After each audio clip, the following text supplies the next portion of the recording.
అందరికీ హాయ్ అండి. ఇంట్లో కూరగాయలు ఏమి లేనప్పుడు వట్టి రైసే ఉన్నదంటే ఆ రైస్తో మనం ఇంట్లో హెల్దీగా టేస్టీగా ఎలా చేసుకోవచ్చు. నువ్వులతో చిత్రాన్నం చేశాను. ఈ రైస్ ఎలా చేసేది చూసేద్దామా. Welcome back to Sushanti vlogs. ముందుగా కావాల్సిన పదార్థాలు చూసేద్దామా. 2 నుండి 3 తెల్లుల్లి కావాలి. అది పొట్టు తీసుకుని వేయాలి. పొట్టుతో ఉంటే అంత బాగోదు. పొట్టు తీసుకుని ఒక 2 నుండి 3 తెల్లుల్లి, అలాగే ఎండుమిరపకాయలు ఒక 3, పచ్చిమిరపకాయలు 3, కరివేపాకు రెబ్బలు ఒక 2, వేరుశెనగ గుడ్లు 3 టేబుల్ స్పూన్, నువ్వులు కూడా ఒక 2 టేబుల్ స్పూన్, కొత్తిమీర కొంచెం. శిరీష వచ్చి మమ్మీ నాకు 5 నిమిషాలు బ్రేక్ ఉన్నది, ఏదైనా ఒకటి ఇవ్వు ఆకలేస్తుంది అని చెప్తే వైట్ రైస్ తప్ప ఇంట్లో ఏది లేదు ఆ రోజు. ఏం చేయాలా తోచక ఇలా ట్రై చేశాను. చాలా బాగా కుదిరిందనమాట. తెల్లుల్లి రోట్లో వేసుకుని కచ్చాబిచ్చా దంచాలి. ఎక్కువ పేస్ట్ లాగా చేయకుండా కచ్చాబిచ్చి దంచుకుంటే తినేటప్పుడు పలుకుల్లాగా దొరుకుతుంది. చాలా టేస్ట్గా ఉంటుంది. ఇప్పుడు స్టవ్ ఆన్ చేసి ఎక్కువ ఆయిల్ కూడా అవసరం లేదండి.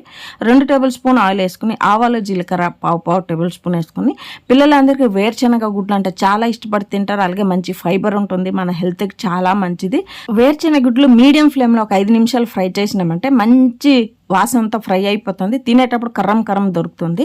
తర్వాత ఇందులో మనం 2 టేబుల్ స్పూన్ నువ్వులు వేసుకున్నాం కదా, నువ్వులు వేసుకుని కూడా లో ఫ్లేమ్కి టర్న్ చేసుకుని ఫ్రై చేసుకోవాలి. లేదంటే అది వేగం మాడిపోతుంది, చిట్పట అయిపోతుంది. ఇందులో మనం క్రష్ చేసిన తెల్లుల్లి, ఎండుమిర్చి, పచ్చిమిర్చి, కరివేపాకు అన్నీ వేసుకుని లో ఫ్లేమ్లో ఫ్రై చేసుకోవాలి. ఎందుకంటే మీడియం పెట్టినా కూడా నువ్వులు వేసుకున్నాం కదా, అవన్నీ మాడిపోతుందండి. ఇవన్నీ ఒక 2 నుండి 3 నిమిషాలు ఫ్రై చేసుకున్నామంటే తెల్లుల్లి కూడా పచ్చి స్మెల్ లేకుండా మంచి స్మెల్గా ఫ్రై అవుతుంది. ఇప్పుడు ఇందులో పావు టేబుల్ స్పూన్ పసుపు, Kashmir chilli powder 1 table spoon వేసుకోవాలి. అది కలర్ ఉంటుంది కానీ కారం ఉండదండి. మామూలు చిల్లీ పౌడర్ వేయొద్దు, ఓకేనా.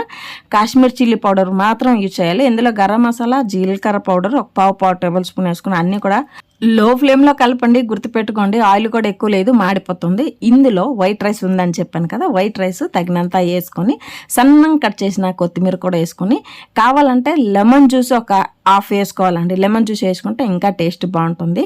1/2 టేబుల్ స్పూన్ ఉప్పు, అంటే క్వాంటిటీకి తగినంత ఉప్పు వేసుకోండి. ఆ రోజు నా దగ్గర నిమ్మకాయ కూడా లేదు. సో ఉన్ని దీంట్లో ఒక 2 నిమిషాలు ఇలాగా నువ్వుల చిత్రాన్నం లాగా చేసుకునే శిరీషకి ఇచ్చాను. 5 నిమిషాలు బ్రేక్ ఉంది, నాకు ఫాస్ట్గా ఏదైనా పెట్టు అంటే అన్నం ఉంది తప్ప ఆ రోజు కూరగాయలు నిమ్మకాయ ఏదీ లేదు. ఇలా చేసి పెట్టాను. చాలా టేస్ట్గా ఉన్నాను. హెల్త్ కూడా బాగుంటుంది, తినడానికి కూడా చాలా టేస్ట్గా ఉంది. నువ్వులు వేసాం కదా, టేస్ట్ బాగుంటుంది. నువ్వులతో మంచి ఐరన్, కాల్షియం అన్నీ దొరుకుతుంది. వేరుశెనగ గుడ్లతో ఫైబర్ దొరుకుతుంది. హెల్దీ అయిన చిత్రాన్నం అంటారు, నువ్వుల చిత్రాన్నం. మీకు ఈ వీడియో నచ్చినట్టయితే like, share and subscribe to Sushanti vlogs. ఓకేనండి, బాయ్.